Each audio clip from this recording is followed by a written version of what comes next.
So, welcome to week 9. This is all about approaching the customer and thinking about different ways that you engage with the customer in a sales role. And a previous instructor had conducted an interview with a new colleague of his who came from a big tech company.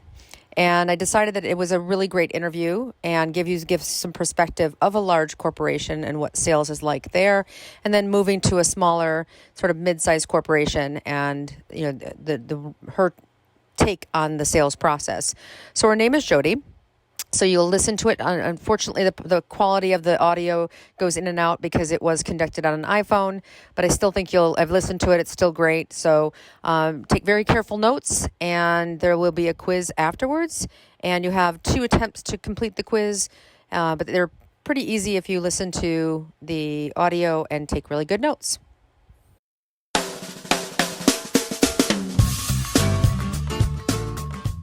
You're not going to believe this, near the airport with a colleague of mine, Jodie Denke, who is new to the company that I work for in my day job. And Jodie has been brought on board to help us out with our sales and marketing efforts, and she has some great experience in inside sales, having worked for Gateway Computers for how many years? 15 and a half years, Jonathan. 15 and a half years. So I thought it would be fun to chat with her a little bit about inside sales, because one of the things that seems to be a challenge when you're learning about sales is people get different sales roles mixed up. I think one of the first questions someone might ask is, if you are an outside salesperson and she's an inside salesperson, why is she out there with you? And we can answer that later on. But what I'd like for her to do is share a little bit about her experience with Gateway, because it was a very long career in a particular form of sales. And I think that she can give us some insight that we probably can't get from our textbook. So I guess the first thing I would do is ask Jodie to share a little bit about how she got on at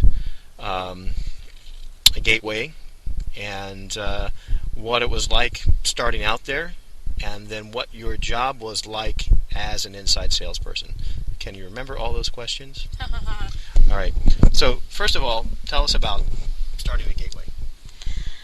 Well, I started at Gateway back in 1991, and back then I was employee number 1,134. The company eventually grew to about 20,000 employees, and now is back down to a much smaller staff again. I started in our sales organization. There were maybe 100 sales representatives. Well, probably not even that many. Probably 50 sales representatives at the time, and the rest were support staff, manufacturing, all of that.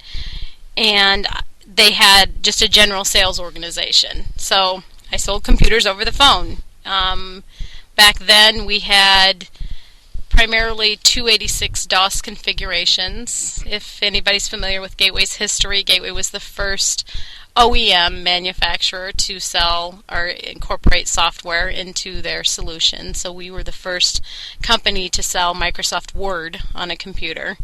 And again, that was many, many years ago. The evolution of the company was such that they began to divide their sales organization as it grew, and I have always, since the creation of a business organization, I've always worked in the business area doing public sector sales, primarily government and education sales for the company. I did a little stint in marketing where I actually managed a campus program for several years, and I had some management roles as well, some sales management roles. So kind of a long tenure. My most recent experience prior to leaving the company was selling to educational accounts in the New England region. I've done that for about 3.5 years. One of the things that I think we should cover here is that can you kind of explain to my class a little bit about what your sales process was like as an inside salesperson? Many people get mixed up between telemarketing, which are the people that annoy you at dinner time, and inside sales, because they don't know the differences. So I'm wondering if you can kind of share a little bit about your sales process. What type of did you do? Outward bound and inward bound inward receiving calls? What did you do with the outward bounds? How did you plan for that? Just kind of share a little bit so that the class can kind of understand the difference between the people that call you at dinner time and what you did, because that's really, you did something very different than what they would perceive. Well, certainly I never called it dinner time. That wasn't my client base. I worked primarily with education, and we all know that they're home eating dinner every night at the dinner table for the most part, right? Yeah. So the sales process is such that, it's not a single sell, I'm going to sell you a service package and get off my line and I'm moving on to the next customer. There's really a lot of relationship building. And it's funny, I've traveled through the years doing this job, and so as you sell to people, you begin to create this vision of what they must look like in your mind. And I've always played the games with customers as I've gone out to see them, or with maybe my field counterpart of, I envision this person is looking like this, this, and this. And sometimes I was dead on, and sometimes I was completely off base. I do that with students, by the way. I keep wondering what these people look like on the other end of the computer here. Exactly. And but anyway, the sales process is such that you develop a relationship with a customer. So you still do the needs assessment. You still have to understand what keeps them awake at night. What their goals are, how their plans to achieve those goals, what their management structure is like, what their procurement styles are like. So what processes do they have to go through to be able to buy $500,000 worth of computers, or even 10 computers. The processes are different for each and every customer because they're public entities, and so they're driven by or governed by local laws. And you have to have an understanding of that and be sensitive to those processes so that you can accommodate each individual customer's needs. And from a needs assessment standpoint, again, if you don't understand what keeps them awake at night, you're going to potentially miss some sales. Because I didn't just sell hardware for Gateway. I didn't just sell a CPU, processor, memory, monitor, etc. I sold service solutions that would help customers deploy their systems, train their staff, do data migration if they needed it, do break-fix warranty solutions, upgrade warranties, etc. We did some product disposal or asset recovery disposition services in the end. So it was more of an understanding of what are your complete needs, and then cherry picking or developing the solution around what could help them reach their goals and give them basically one-stop shopping. That was our biggest driving point, was to be able to give them a single point of solution so that they didn't have to go to the board for 5 different approvals. They could go to a board for one approval of their procurement. Okay. Well, that's certainly a lot different, I think, than a lot of people would think, because most consumer experiences with Gateway was somebody who's friendly on the other side of the phone. But again, people often do get telemarketing and inside sales mixed up, and they are extremely different, because telemarketing is just some outreach that may or may not get to somebody. It's kind of a luck of the draw.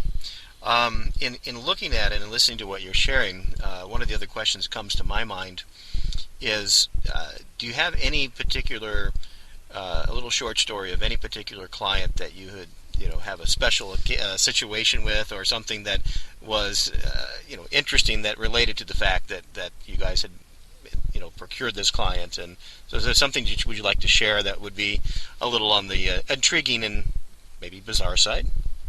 Oh, I don't know. How many stories do you want to hear? I've got a lot of them. I was there a long time. Yeah, for 15 years, I'm sure you could have a lot of bizarre. Is there any I think we all have a couple sales situations we've been in where it's really stood out as like, that was a great sale. That turned into something really great. Just wondering if there's anything you can come off the top of your head before I kick you out of the car and put you back on a flight that you could share with us. So the quicker I answer this call, the quicker I get to go home, is what you're telling me? Right. Okay, or answer this question. I would say that probably the one customer that comes to mind is it's a public school out in Connecticut. And I didn't work with just the technology director, which is traditionally who you work with in Right. computer sales. I worked with the entire staff, so I knew all of the tech paras, the support group.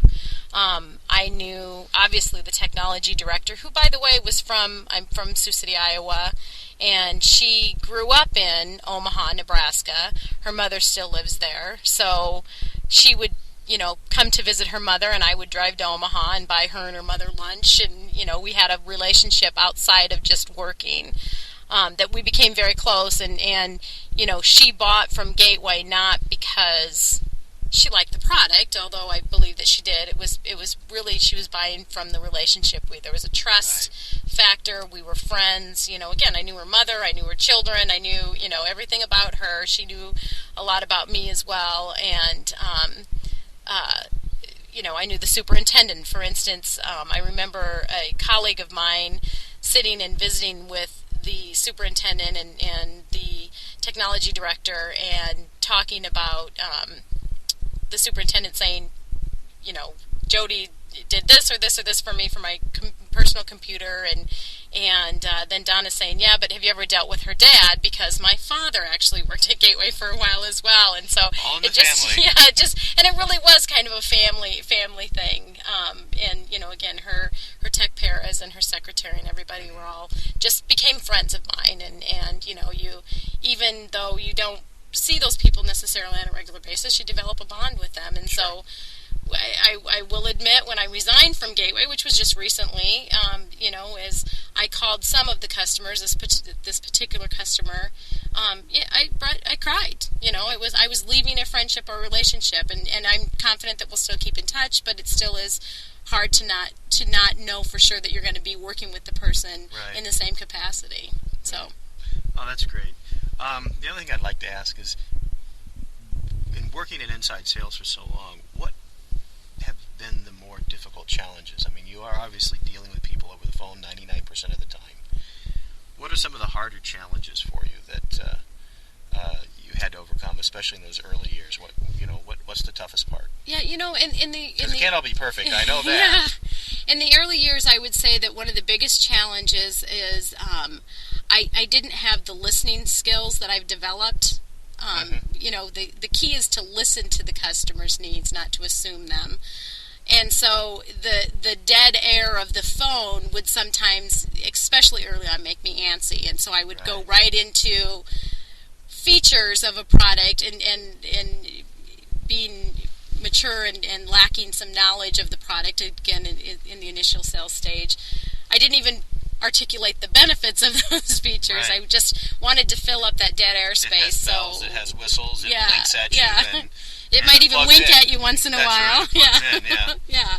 Yeah. So I mean, you have to learn to overcome and not be threatened by that quiet time where maybe your customer's thinking. Give them time to think. Give them time to analyze what you're sharing with them, and paint their own picture, and listen to what their needs are. That's really the key. And that doesn't matter whether you're on the phone or in person. That's a solid foundational issue, because we are so easy as salespeople. We're gregarious. We're outgoing.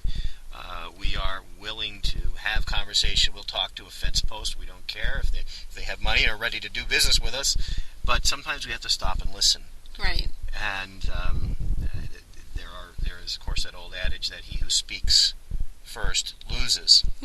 I don't know that I want to necessarily subscribe to that concept, but you're exactly right. It is about trying to tune into what they're saying and to hear and to collect those bits of information, because they may say something to you that surprises you, and whether you're on ground or face to face on the phone or wherever you're at, that is certainly really important. Yeah. I'd just like to share one other thing, Jonathan, too, is to your class, that if they ever do go into over the phone sales, one piece of advice that I can always give them is, before you pick up the phone, smile, because people can hear that in your voice. They hear your enthusiasm, they hear your energy, and just a natural smile, and even face to face, is comes clear regardless of how many miles away you are. So Yeah. just always make sure that you've got that. Take a deep breath before you answer the phone, and make sure that you've got your smile on, because customers need to hear that. That's what helps to create that bond. Well, I guess you instilled one more question in me when I was thinking about that. And only because it's a part of everyday life. We do it on ground. You're going to be doing it with us. We've done it together. And that doesn't sound very good, does it? We've been doing it together. And that is when you make that phone call, that first cold call, is there any advice you can give people for making that first call? Because you know, for whoever you're calling, you've got to make a connection. And You've got 30 seconds to make that That's connection. right. You've got 30 seconds to make that connection. You've got the smile on. That's the first thing before you dial. Smile before you dial. Right. We'll go with that. That'll work for me. But you have made a lot of outward bound calls. Is there any other piece of advice that you can give somebody about outward bound calling that would help them through that process? Well, you really have to prepare for the call, first of all. So what's the purpose of the call? Right. I'm not a script person, although I will tell you I make scripts for myself, right? Mm-hmm. So I kind of have the bullet points of what I want to make sure that I cover on the call, but I don't script it so that it sounds like I'm reading off of a script. Right. But preparedness is the number one thing. Mm-hmm. What's the purpose of the call? What do you want to get out of the call? Mm-hmm. Who are you calling? Why? And you've got really 30 seconds. So make your elevator speech. Be prepared to give your reason statement, and make sure that you've got the hook in there to make Mm-hmm. the customer want to talk to you. Excellent. And that's so very true.